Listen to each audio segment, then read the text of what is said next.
my name's Andy. Andy Kolikov. It's Russian. You should have heard what they called me in school. Cauliflower. Kolikov, cauliflower. Could be worse, I guess.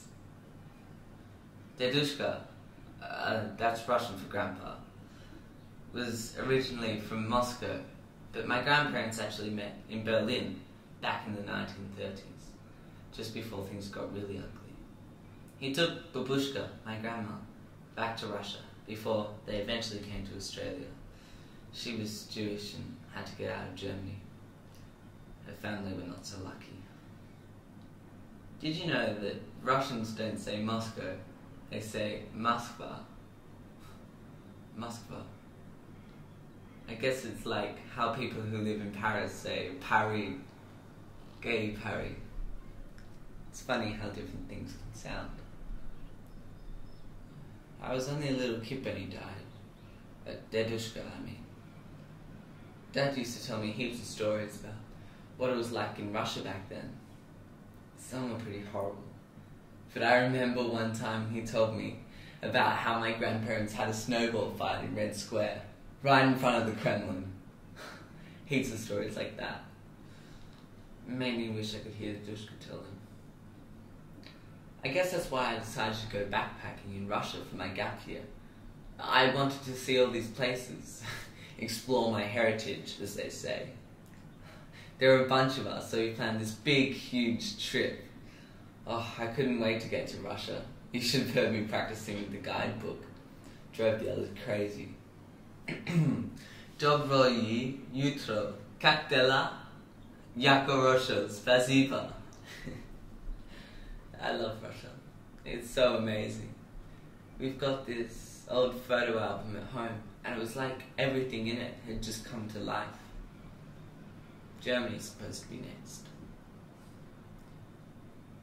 So I met this guy here in Moscow. Moskva. His name's Pasha.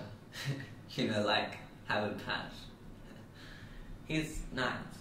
We've been hanging out a bit over the last few days. Well, when I say a bit, I mean like we've been spending every single minute together. And I really like him. I think he likes me. He invited me to this protest march. It was about these new laws saying that you can't talk about being gay or wear rainbow stuff or anything like that. I had no idea. I mean, I get some people don't like it, but actually making it illegal to hold hands? That's just... It started off pretty tame. Everyone had these rainbow signs, and Pasha translated them for me. They were all about how being gay wasn't wrong, and telling Mr. Putin to get rid of the laws. Things like that. Some guys had drums, and there were people speaking to the crowd.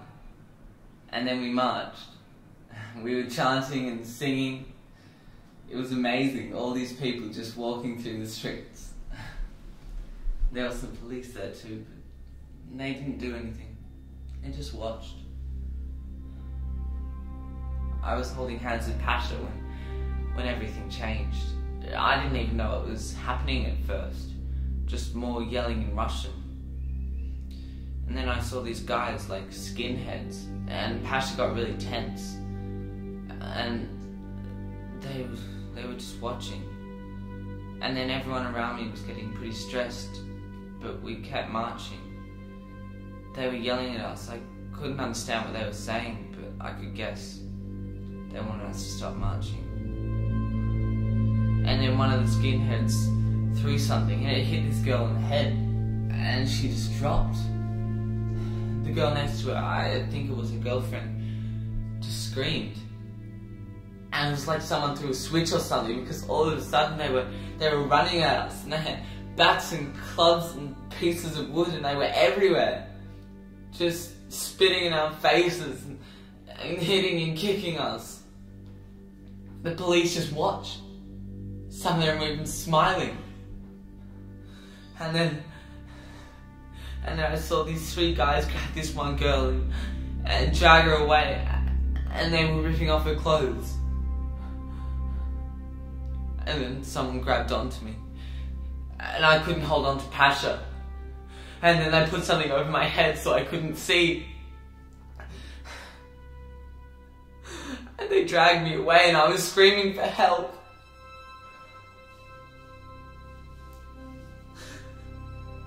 And now...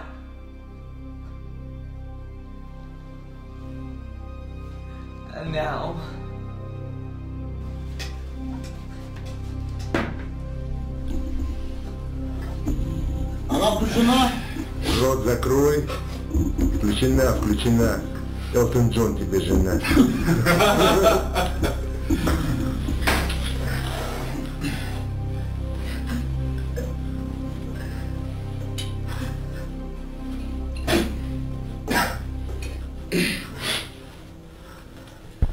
Владимир Владимирович, я для вас.